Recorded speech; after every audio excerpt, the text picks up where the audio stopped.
The big RC news last week has been the TheRCRacer's reveal of his TT-02 Fronty conversion kit. I've had Tom from Scale Bodge Not Built make me up a set of the parts themselves so that I can convert my TT-02S from its current rally spec into what I hope is going to be a front motor four-wheel drive rally spec TT-02. So I'll show you the parts. I'll take it all apart. It needs a clean up. It's got to go racing at the Pop Along Rally at the end of this month. Get it all cleaned up and get it ready to go. Now, if I've organised things correctly, this is probably all I need for a TT-02S. Bumper made in super bendy TPU. We've got a servo plate for a low profile servo, which I already have in all my vehicles. This is the TT-02S shock stay. And I also happen to have a spare high torque servo saver. I think there might be one already in the car, but I've got that spare anyway. And I do know the other thing I really need to have is longer turnbuckles. I don't have longer turnbuckles to hand, but I do have the longer ones from like the DB01, and I'm hoping that's going to give me enough in conjunction with the turnbuckles themselves. Let's see where that gets us. Take the body off the shell. That's better, body off the shell, body off the car. This has got full interior, full light kit.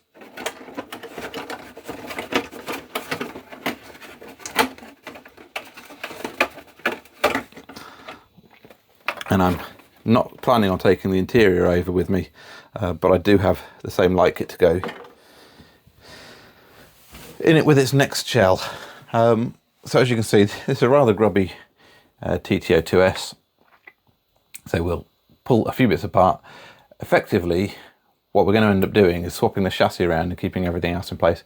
Move the servo out over the front, and thus, if we flip it round, you'll have the motor and the weight of the motor up front, battery down the other side, and so all the weight is going to be concentrated here, especially with the servo mounted at this end. But we're going to swap all the suspension arms around when we do that. So let's do it. Let's tear it all down and see where we get to. So what did I find out? I've just given a quick run around the garden, and the most obvious thing is it actually has a pretty poor turning circle, and part of that comes from this reverse Ackerman going on. So if you turn here, you normally see the inner wheel turn tighter than the outer wheel. I guess if I just turn this here, you'll see you get exactly the opposite. The outer wheel here is the one that turns the most. And also, with this being rally set up and its full droop, you also see you get this problem of the steering arms catch on the mount here. So that's not great. It would work fine on tarmac, on an indoor carpet. Then there's space there for the arms to do what they're supposed to do. Now I'm fairly sure there's bump steer going on as well because of the angles here of the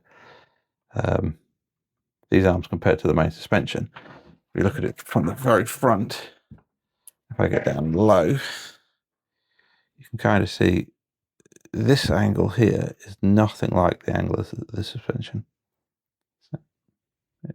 And so what that tends to produce is the motion of it. So that's actually gaining toe out as it goes through suspension travel. So what are we going to do? Realistically, I'm going to pull this all back apart again before the Pop Along GP and run it more traditionally. I had promised them that I was going to run it this way. Maybe I'll run it this way and switch it around during the day. That would be a highly exciting approach, wouldn't it? If I start with it front motor and finish with it rear motor.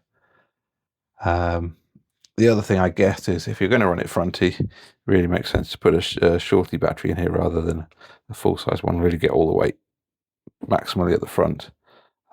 This is a battery I happen to have to hand, so it's sort of done. So I guess my take at the moment is it's an interesting prospect. The plan of turning it into a rally isn't really going to work unless I drop the ride height back down again. We'll see. I might run it like this first. The other thing to be aware of is switching front to back. The diffs are in the wrong orientation. I've just rewired the motor the other way around because I could. I guess in general what I should do is pull the diffs and swap them. I built it with the original front diff being stiffer, so what I'm now driving really is like an open new front diff and a tight rear diff, and that doesn't really make a whole lot of sense for driving. You really want the front to have a tighter diff to pull it around. So it's interesting.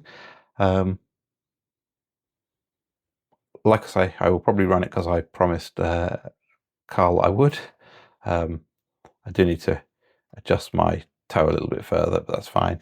I've got all the bits to swap it back during the meet, so that's probably what I'm going to do, is run it like this for a little bit and see, and then switch it all back.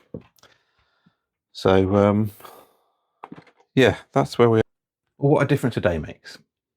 I finished recording yesterday, and I have to say I was quite disappointed with the TT-02F front end.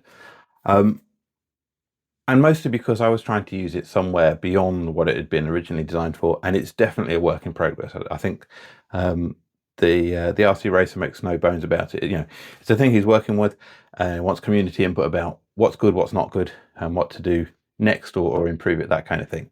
And so I'll certainly give some of that feedback directly to him, not just through this video. I'm using it well beyond what it was intended for.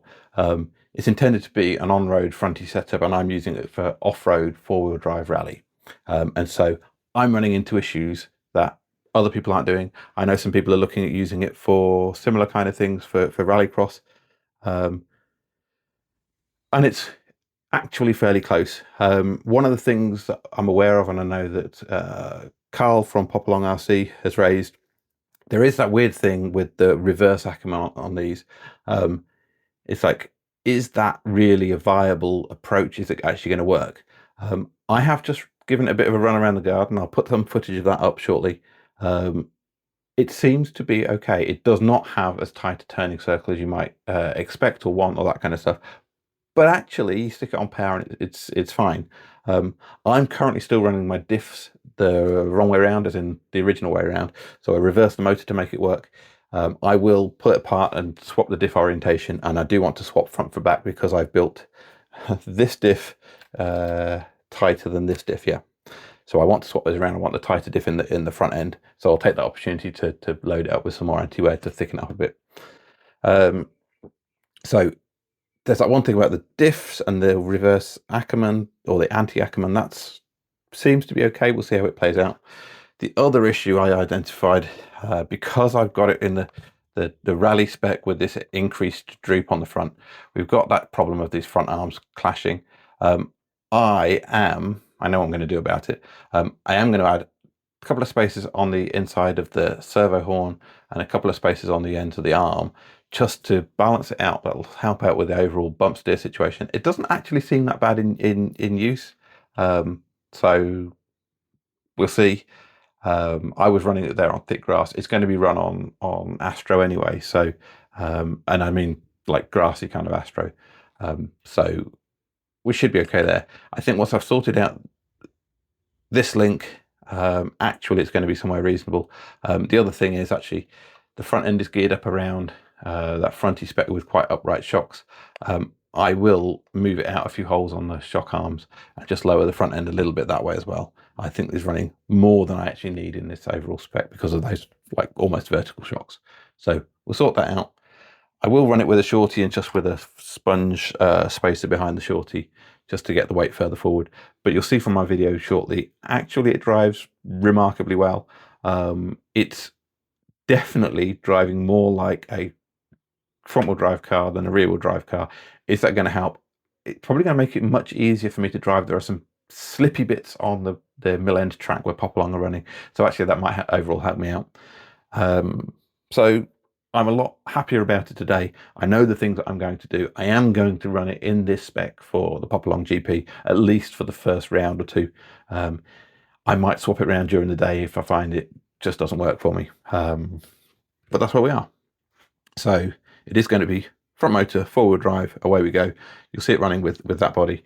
The other thing that got me a little bit wound up is the body I'm actually going to want to run for the Pop Along rally is a different body. It's for the next video, and it doesn't really fit.